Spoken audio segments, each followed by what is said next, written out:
অভিনয় করেন। ১৯৯২ সালে চলচ্চিত্রে তার সুরের অপূর্ব ব্যবহার ও গজলে সবিশেষ অবদানের স্বীকৃতিস্বরূপ ভারত সরকার তাকে পদ্মভূষণ পদকে ভূষিত করেন।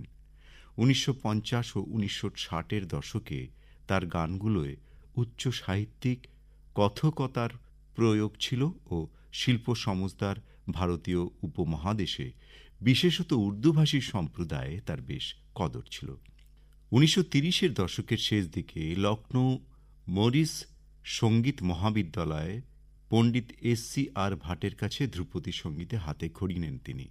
১৯৩৯ সালে গজল গায়ক রূপে সঙ্গীত জীবনে প্রবেশ করেন। ১৯৩৯ সালে ১৬ বছর বয়সে অল ইন্ডিয়া রেডিও লখনৌয়ে দাগ, মীর, জিগর, গজল গেয়ে তার সঙ্গীত জীবনের সূচনা। প্রখ্যাত এই সঙ্গীতশিল্পী জন্মগ্রহণ করেন ১৯২৪ সালের ২৪শে ফেব্রুয়ারি। আজ তালাত মাহমুদের জন্মদিন।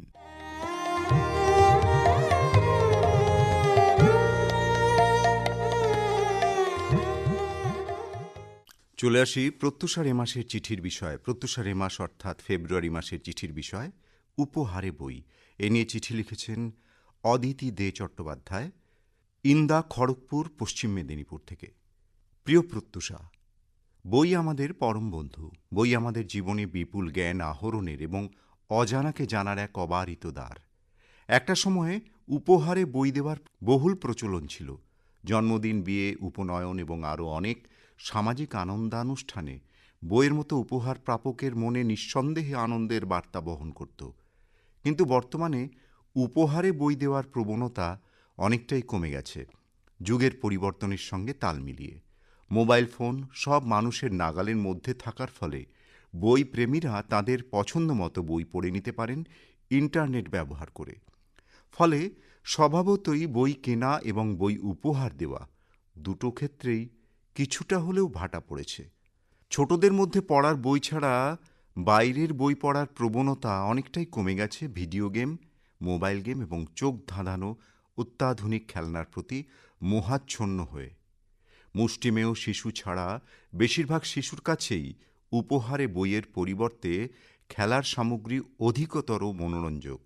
তবু এখনও অনেকেই উপহারে বই পেয়ে খুশি হন, কারণ উৎকৃষ্ট বইয়ের প্রতিটি পাতায় লুকিয়ে থাকে একরাশ অভূতপূর্ব নান্দনিক উপাদান। নিজের অজান্তেই উপন্যাসের চরিত্রাবলীর সঙ্গে পাঠক একাত্ম হয়ে যান। ভ্রমণ কাহিনী পড়তে পড়তেই মানস ভ্রমণ সম্পন্ন হয়। কল্পবিজ্ঞানের বই পড়ে অসম্ভবকে সম্ভব করার দুরন্ত আশা মনে জাগে। রহস্য গল্প পাঠ করে ধীশক্তি বৃদ্ধি পায়। মহাপুরুষদের জীবনী পাঠ করে ভাবনার প্রসার ঘটে। এক কথায় বই হল শব্দের ভাণ্ডার, জ্ঞানের আকর এবং বিজ্ঞানের এক মানোত্তীর্ণ দলিল। লিখেছেন অদিতি দে চট্টোপাধ্যায়, ইন্দা, খড়গপুর, পশ্চিম মেদিনীপুর থেকে। নবেন্দু নারায়ণ দত্ত, নিবেদিতা রোড, প্রধাননগর, শিলিগুড়ি থেকে লিখছেন, সময়টা ধরা যাক ১৯৩০-৪০ থেকে ১৯৮০ পর্যন্ত। সে সময় ছাত্রজীবনে ছাত্রছাত্রীদের তাদের শিক্ষা অর্জনের প্রতি এক অনাবিল আগ্রহ ছিল, আর সেই কারণেই তারা তাদের নিজেদের শেখার তাগিদে শিক্ষাকে শিক্ষার প্রকৃত মর্যাদা দিয়েই শিক্ষা অর্জন করতেন। তখনকার ছাত্রছাত্রীদের কিন্তু কেবলমাত্র লেখাপড়া করা ছাড়াও অন্যান্য বিষয় জানার একটা বিশেষ কৌতূহল ছিল, আর তাই তারা সে সময় বিভিন্ন বিষয় সম্পর্কে সংগৃহীত লেখা বই পড়ে নানা বিষয়ে জ্ঞান অর্জন করতেন। কাজেই তখন ওদের পড়ার প্রতি একটা প্রবণতা কিন্তু থেকেই যেত। এছাড়াও তৎকালীন ম্যাগাজিন, পত্রিকা পড়া এবং হাতে লেখা চিঠির মাধ্যমে খবরাখবর করার একটা প্রচলন ছিল। তাই তো কেবলমাত্র পাঠ্যপুস্তক ছাড়া অন্যান্য বিষয়ে লেখা বইয়েরও যথেষ্ট কদর ছিল মানুষের কাছে সে সময়। কাজেই কোনো অনুষ্ঠানে উপহার হিসেবে বিশেষ কোনো বই উপহার দেওয়াকেই শ্রেয় মনে করতেন তখনকার মানুষজন। পরিশেষে বলবো, সর্বজন বিদিত রবীন্দ্রনাথ, বঙ্কিমচন্দ্র, শরৎচন্দ্র চট্টোপাধ্যায়, বিভূতিভূষণ বন্দ্যোপাধ্যায়, মাইকেল মধুসূদন দত্ত, নজরুল ইসলাম, তারাশঙ্কর বন্দ্যোপাধ্যায় এইসব কালজয়ী রচয়িতার রচিত নানাবিধ রচনা, প্রবন্ধ, কবিতা, উপন্যাস এবং রম্য রচনা, স্বদেশী আন্দোলনের ইতিহাস, এই সম্পর্কে নানা বিষয়ে জ্ঞান অর্জন করার জন্যেই কিন্তু একে অপরকে উপহার হিসেবে বই উপহার দিত তৎকালীন মানুষজনেরা। লিখেছেন নবেন্দু নারায়ণ দত্ত, নিবেদিতা রোড, প্রধাননগর, শিলিগুড়ি থেকে। গোপা সরকার, ডিপিএল কলোনি, দুর্গাপুর জেলা, পশ্চিম বর্ধমান থেকে লিখছেন, উপহার শব্দটার সাথে আন্তরিকতা মিশে আছে। এই যে পৃথিবী, কত আন্তরিকতায় আমাদের চারপাশে সুন্দর সুন্দর উপহার সাজিয়ে রেখেছে, যা চিরন্তন এবং শাশ্বত। আসলে উপহার পেতে কার না ভালো লাগে? যদি সেই উপহার হয় আবেগ মিশ্রিত, যদি সে উপহার হয় একটি বই, তবে মনে হয় আনমনা। আবেগে অবগাহন করে হৃদয়, জ্ঞান পিপাসার্ত হয়ে ওঠে মানব মন। সেদিন ছিল কলির জন্মদিনের তারিখ। কলি ভুলেই গেছে তার জন্মানোর দিনটা। সংসারের ঘানি টানতে টানতে কখন যে সে হোটেল দিদি হয়ে গেছে বুঝতেই পারেনি। হোটেলের তরকারির গন্ধে কলি কবেই হারিয়ে ফেলেছে তার রূপ, রস, গন্ধ। পৃথিবীর ওপর রাগ করেছে সে, দুষেছে পৃথিবীকে, বলেছে, এত উপহার তুমি সবার জন্যে সাজিয়েছ, আমার জন্যে কি এনেছ? এত কৃপণ তুমি তো নও।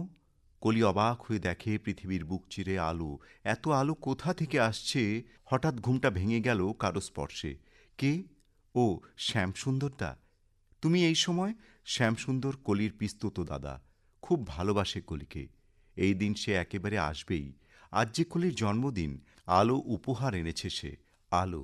হাতে কথা সাহিত্যিকের কথা সমগ্র কলির হাতে তুলে দিয়ে বলে, শুভ জন্মদিন কলি, ভালো থাকিস। তোকে আলো এনে দিলাম, বন্ধু এনে দিলাম। কলি বইগুলো মাথায় ঠেকিয়ে বলল, প্রকৃত উপহার দিলে দাদা, এক প্রাণ শুভেচ্ছা নিও। লিখেছেন গোপা সরকার, ডিপিএল কলোনি, দুর্গাপুর জেলা, পশ্চিম বর্ধমান থেকে। শিবযজ্ঞ রোড, বাইলেন, খাগড়াবাড়ি, কোচবিহার থেকে লিখছেন কামাখ্যা চরণ চক্রবর্তী। এ মাসের বিষয় চয়ন মনে দাগ কাটার মতো ও বিষয়টি দমদার। মানব জীবনের শ্রেষ্ঠতা মনুষ্যত্বে, যার মূল চাবিকাঠি বই। মানব সভ্যতার প্রাণ কেন্দ্র, অগ্রগতির দূত। বই অসত্য থেকে দূরে রাখে, অন্ধকার থেকে আলোয় আনে, মৃত্যুবন্ধন দূর করে অমরত্বের পথে দিশা দেখায়। বিশ্ব চরাচরে প্রকৃতি, পরিবেশ, জীবজন্তু, বৃক্ষাদি, ফল ফুল, খাদ্যাখাদ্য সব কিছুকেই ঘিরে রাখে বই। জ্ঞান, বিজ্ঞান, শিল্প, সাহিত্য, সংস্কৃতির আকর। তাই একবার এর মধ্যে ঢুকে পড়তে পারলেই মানবতার মূর্ত প্রতীক হয়ে বেরিয়ে আসবেই। ভুলে যাবে হিংসা, হানাহানি, লোভ, লালসা, অহং ভাব, আত্মকেন্দ্রিকতা। এমনই সব কুচরিত্র নষ্ট হয়। মানবজাতি এক, বই সেটাই বলে। বইয়ের সাথে কোনো পার্থিব বস্তুর তুলনা চলে না। বইয়ের সাথে মনোমালিন্য, ঝগড়াঝাটি হয় না। তাই আমি মনে করি, যদি উপহার দিতে হয় তবে সেটা বই। প্রত্যুষা, কি বলো? তাই নিজে বই পড়ুন, অন্যকে পড়ান। ছোটরা ভালো বই পেলে, পড়লে তাতে করে তাদের মোবাইল প্রীতি অনেক কমবে। ফলে ৮ থেকে ৮০ সবাই বইয়ে মজে যাবে। তাই উপহারে বই আমি শ্রেষ্ঠ মনে করি। অতীত ভবিষ্যতের ইতিহাস, ভূগোল সবই বইয়ে জানা যায়। তাই আশা রাখি আবার বইয়ের দিন ফিরে আসবে ও রঙিন মলাটে উপহারের আসনে স্বমহিমায় আসন অলঙ্কৃত করবে। লিখেছেন কামাখ্যা চরণ চক্রবর্তী, শিবযজ্ঞ রোড, বাইলেন, খাগড়াবাড়ি, কোচবিহার থেকে। সুজাতা চক্রবর্তী, নিগমনগর, দিনহাটা, কোচবিহার থেকে লিখছেন, কোনো একটি উপলক্ষকে সম্মান করাই হলো উপহার। আর উপহার যখন হয় বই, তখন প্রাপকের দেহপ্রীতি, আত্মরক্ষা, সমাজবন্ধনকে ছাড়িয়ে সে আরও অনেক ঊর্ধ্বে নিজেকে তুলে ধরতে পারে, আবিষ্কার করতে পারে আনন্দের স্বর্গলোক। জগৎ ও জীবনের সান্নিধ্যে এসে তার মনে যে বিচিত্র ভাবানুভূতি জাগে, উপহারের পছন্দের বই তারই রূপাশ্রিত বাণিক বিগ্রহ। তাই বই মানব জীবনের একটি অতি মূল্যবান সম্পদ। উপহারে দাতা গ্রহীতা উভয়ই সজ্জন ও বিদগ্ধ বলে বিবেচিত হয়। একসময় গ্রাম শহর, শহরতলিতে ছিল সরকারি পাঠাগার। ৫ বছরের শিশু থেকে ৮০ বছর বয়স্ক ব্যক্তিরা বইকে কেন্দ্র করে বিনোদনের জন্য পাঠাগারে উপস্থিত হতো। এরপর শুরু হলো বইমেলা। সেই সময় আকাশে বাতাসে শোনা যেত, অজ্ঞানতা হানছে আঘাত, অস্ত্র তোমার কই, অস্ত্র তোমার লেখাপড়া, অস্ত্র তোমার বই। ইচ্ছে মতো বই কেনা, পড়া, উপহার দেওয়া। লেখক পাঠকের মধ্যে যে মনোরম সম্প্রীতির পরিবেশ তৈরি হলো, সে দিনগুলো এখন দুর্লভ। এখন ছোট শিশুর জন্মদিনে ক্ষীরের পুতুল উপহার মনে দাগ কাটে না। এর চেয়ে মোবাইল খেলা অত্যন্ত আকর্ষণীয়। সাহিত্যের ছাত্রছাত্রীর কাছে শেক্সপিয়ার সমগ্রের উপহার পেয়ে ও উদাসীনতা আলাদিনের আশ্চর্য প্রদীপের মতোই হাতে আছে অত্যাধুনিক মোবাইল। একটু স্পর্শেই বিশ্ব সাহিত্যের ইতিহাস হাতের মুঠোয়। তথাপি বাঙালির ঐতিহ্যের শিকড়ে গেঁথে থাকা বই প্রীতি তাকে স্বীকার করতে বাধ্য করে যে মানুষ শুধুই বুদ্ধির জগতে, তার প্রয়োজনের সীমার মধ্যে আবদ্ধ নয়। ভালোবাসার মানুষকে মনের গভীর বন্ধনে আবদ্ধ করতে উপহার হিসেবে আসলে বইয়ের কোনো বিকল্প হয় না। লিখেছেন সুজাতা চক্রবর্তী, নিগমনগর, দিনহাটা, কোচবিহার থেকে। তিমির বন্দ্যোপাধ্যায় হাকিমপাড়া, জলপাইগুড়ি থেকে লিখছেন, পৃথিবীতে বইয়ের বিকল্প আর কিছু হতে পারে না। বইকে ভালোবাসে না এমন মানুষ বিরল। বই শিক্ষার প্রধান উপাদান। বই না থাকলে শিক্ষায় আলো জ্বলত না। শিক্ষিত মানুষের বই একমাত্র সাথী। বর্তমান ডিজিটাল যুগে মানুষের বই পড়ার আগ্রহ কমেছে। মোবাইলে বই পড়ে আসল স্বাদ উপলব্ধি করতে পারেন না বর্তমান প্রজন্মরা। শিক্ষার প্রসারের জন্য বই পড়া আবশ্যিক। গ্রামের পাঠাগার, পঞ্চায়েত অফিস, এমনকি সরকারি অফিসেও বই থাকে। পাঠকরা সময় পেলেই তাদের পছন্দের বই থেকে দু এক পাতা পড়ে নিতে ভোলেন না। ট্রেন দেরিতে আসছে, এই অবকাশে ওয়েটিং রুমে বসে মনোযোগের সাথে বই পড়ার যাত্রীদেরকেও দেখতে পাওয়া যায়। আবার সেলুনে অপেক্ষারত মানুষের বই পড়ার দৃশ্যও দেখা যায়।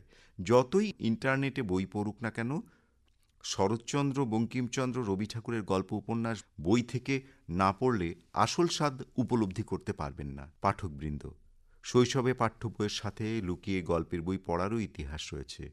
গ্রন্থাগারে বই অনেক, কিন্তু পাঠক নেই।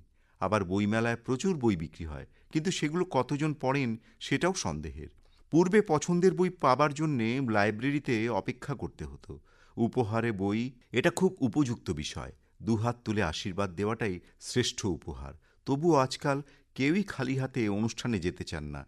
উপহারের বইয়ের মধ্যে যেন আশীর্বাদ লুকিয়ে রয়েছে। তাই বই শ্রেষ্ঠ উপহার।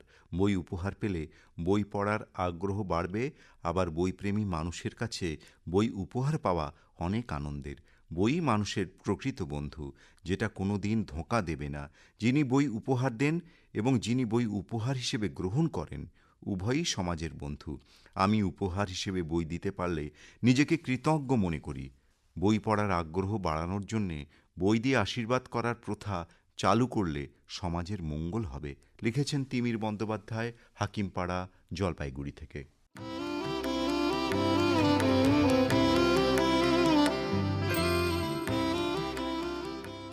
প্রত্যুষার মার্চ মাস জুড়ে লিখুন এই বিষয়ে, জীবনে রঙের প্রভাব। ঠিকানা তো আপনাদের জানাই আছে, তবুও আরও একবার বলে দিই, protyusha@gmail.com। এছাড়াও সাধারণ ডাকযোগেও আপনি আপনার পত্র পাঠাতে পারেন। প্রত্যুষার মার্চ মাসের চিঠির বিষয়, জীবনে রঙের প্রভাব।